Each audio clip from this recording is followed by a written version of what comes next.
You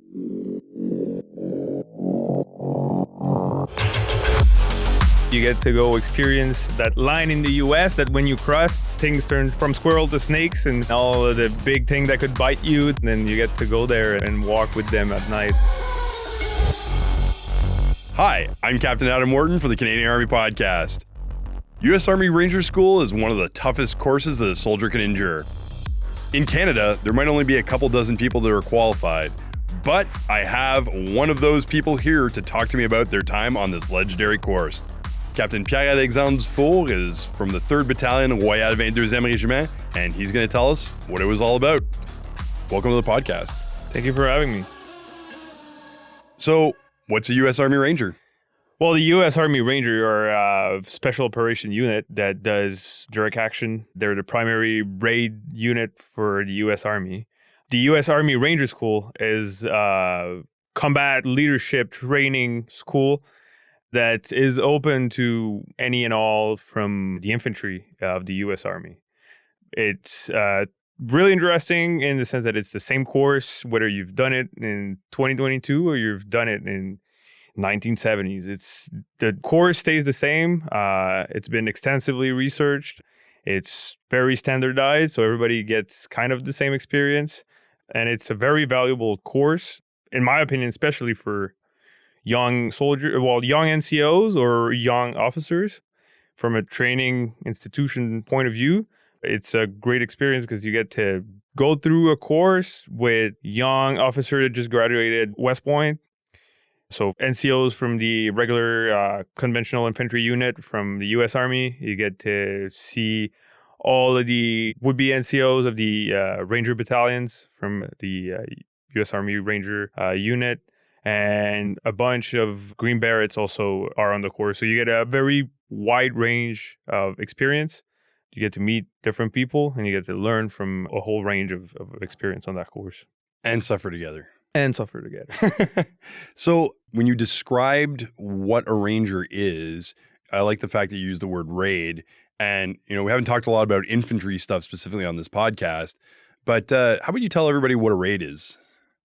So raid is the destruction of enemy position that is known, and you have a unit or an organization that's tasked with the destruction of the enemy on that position. Essentially what a raid is you go somewhere where you know there's adversary enemy and your whole point of going there is destroying them.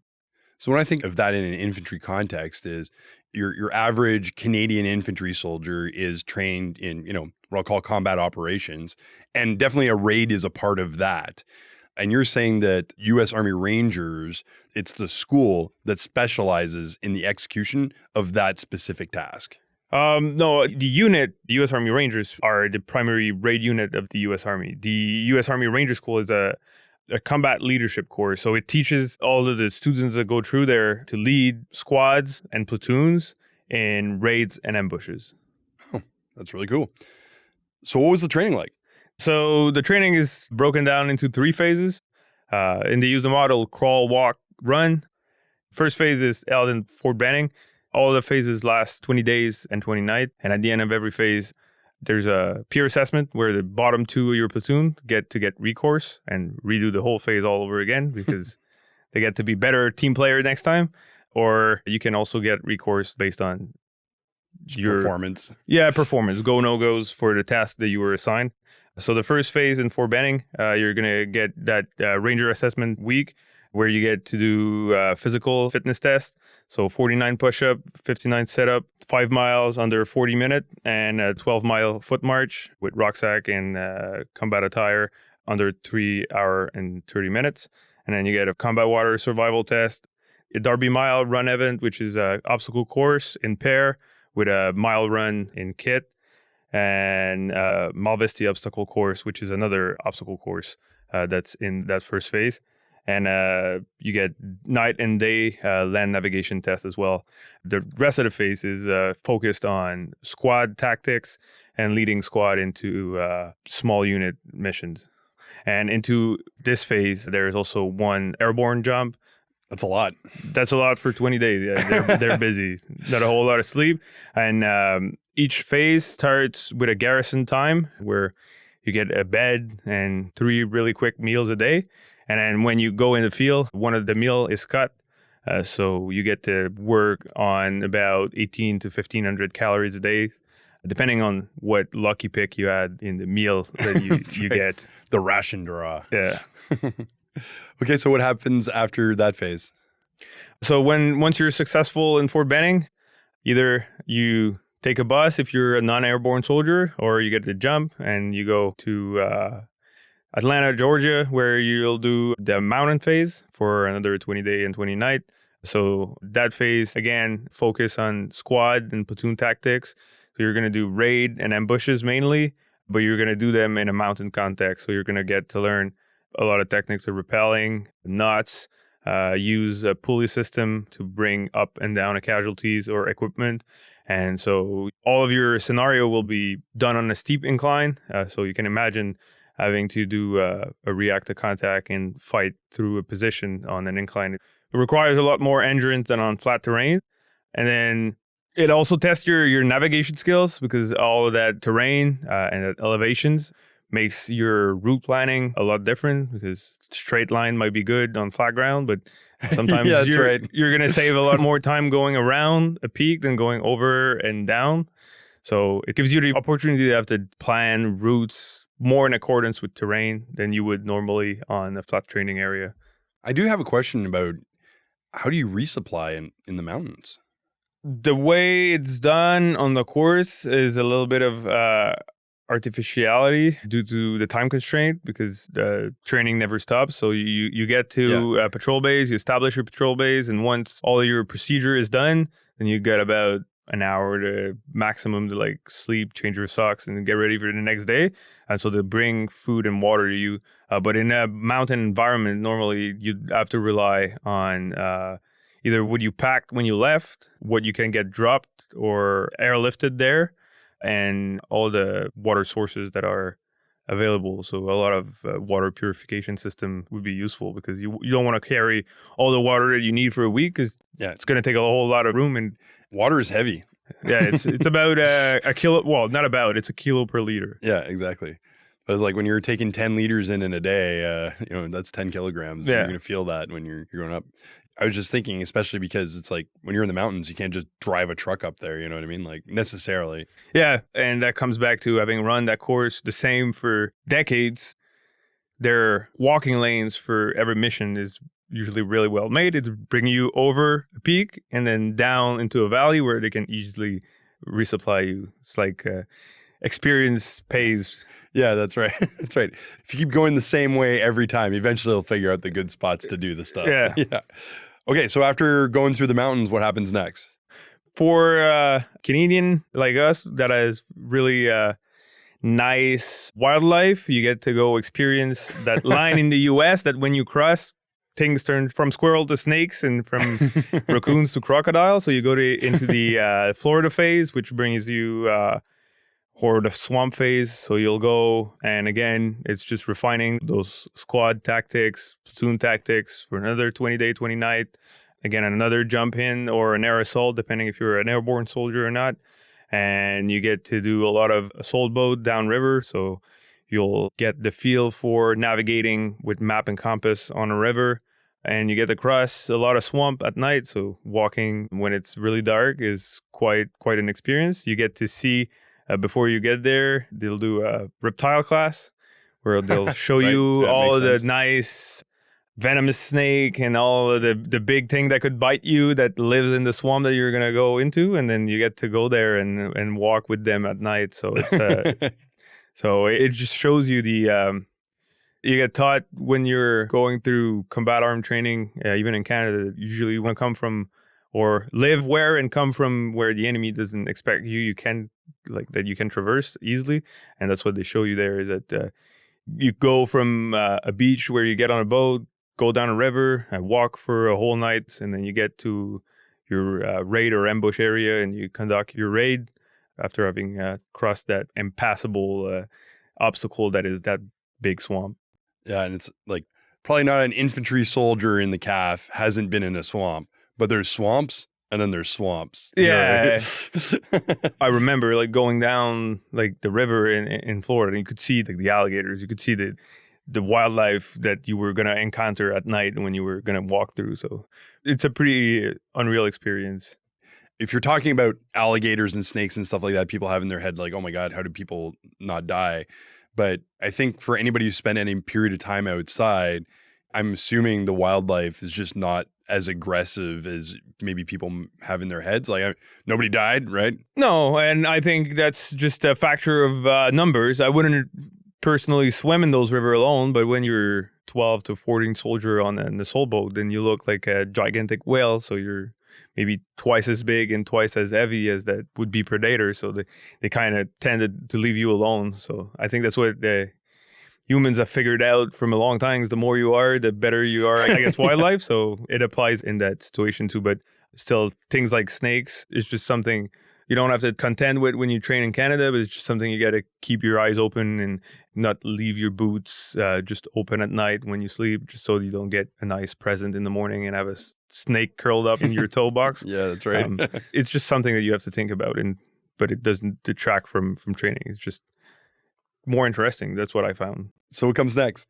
After that, you're done. If you've made it through that 60 days or however time you needed to redo one of the phase. So we say 60 days. I met guys that were there for almost 6 months. So depends on how long and how hard you're willing to commit for that time. The fact that you might start over any part of it is a good motivation to give it all you got the first time. But then you get a little bit of time to eat, to get a little bit of fat on your bone, because you look a little bit depleted by the end, and then it's graduation time. And I was lucky enough to have some member of my family come down to Fort Benning. They make it a big thing. They bring out people from the training brigade and from the ranger unit. It's a pretty cheerful moment where everybody gets their tab, and I got a chance to have my wife pin my tab. So it was a pretty unreal experience. That's awesome. Obviously, this is all pretty challenging, I'm going to guess. Yeah, it is challenging. So the infantry training in Canada is already challenging. We get a good deal of endurance tests and sleep deprivation and all that. So, but the food component or working on caloric deficit for extended period of time is something that I'd never had to contend with. You don't know how your body's going to react to it until you're actually doing it. But that's, to me, what's the most challenging part was really the not eating enough, knowing you're not eating enough, being hungry all the time, having to manage your expenditure of energy because you know your next meal is at 7 a.m. and that's going to be it until the next day. So you know that what you have eaten that morning is the only thing you get until the next morning. It takes some getting used to it, but it's a valuable lesson to have and also shows the limit of your body and what you take for granted when you do other things. Yeah. How did your body react?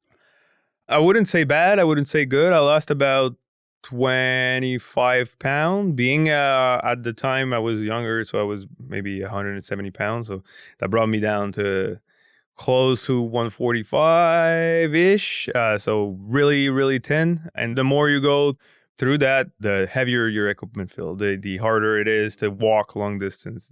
The more prone you are to getting sick. So it's all those feelings that you get to contend with and to feel your body experience. So it's really about pushing your limit and being in a position where you want to keep going because you represent Canada in a course that's sought after by so many in the US. That course runs 11 times a year with classes that range about 250 to 400 candidates every class for 11 class. So there's thousands of infantry soldiers and officers in the US Army that are going after that qualification.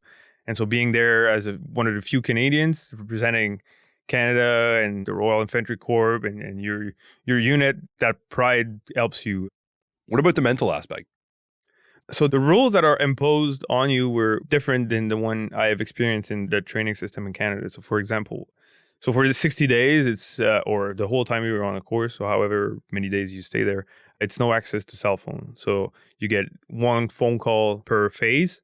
Wow. So, and it's like 8 phone booths with quarters with like 100 soldiers waiting behind you. Everybody wants to make their one phone call, but you know you got to talk for like 2 minutes because there's 100 soldiers that want to make their phone call too. So No phone call. You can get mail, which is bring you back to something that I, being almost 30, never used in my life. Yeah, that's right. Like my grandparents sent me a postcard for Christmas, and that's about all the mail I ever got in my life. Bills. And so then my wife and my family and my friends would send me like mails, and I would write mails too that I would post, and that's how I kept like a little connection to the outside world.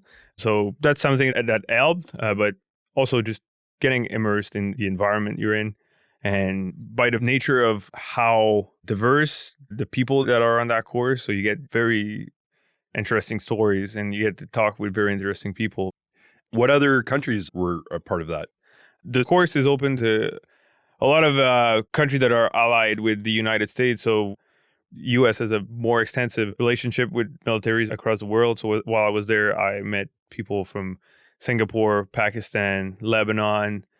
There was French, Brits. So it's also a very valuable interpersonal experience For sure. to get to talk with those NCOs and officers from other countries and to learn about how things are conducted back home, what kind of operations they're in, and their realities, where every member of the profession of arms, whether Canadian, American, or any other countries, all have a little bit in common, like regardless of the country you come from. So there's a relationship to be built on that pretty easily. So that makes it a lot easier to spend that amount of time cut from the outside world.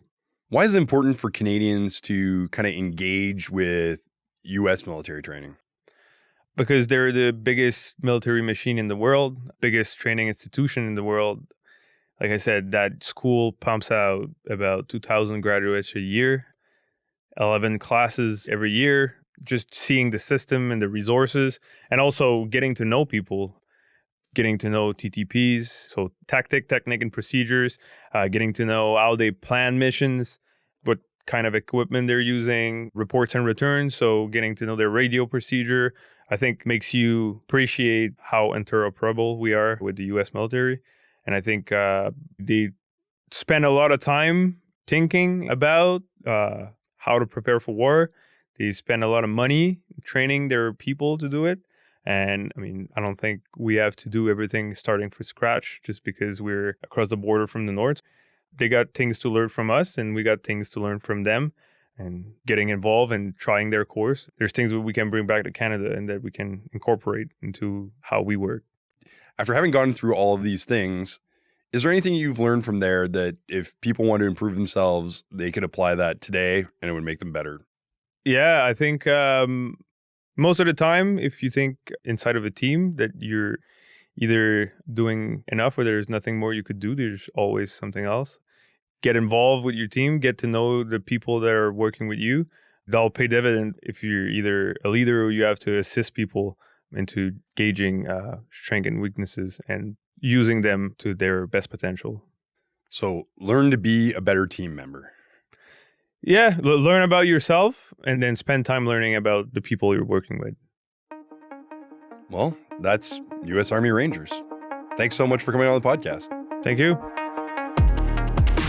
That was Captain Pierre-Alexandre Dufour of the 3rd Battalion, Royal 22e Régiment. If you want to hear more from him, we've got a Patrol Pathfinder podcast that's on Season 3, Episode 10. As usual, I'm Captain Adam Orton for the Canadian Army Podcast. Orton out.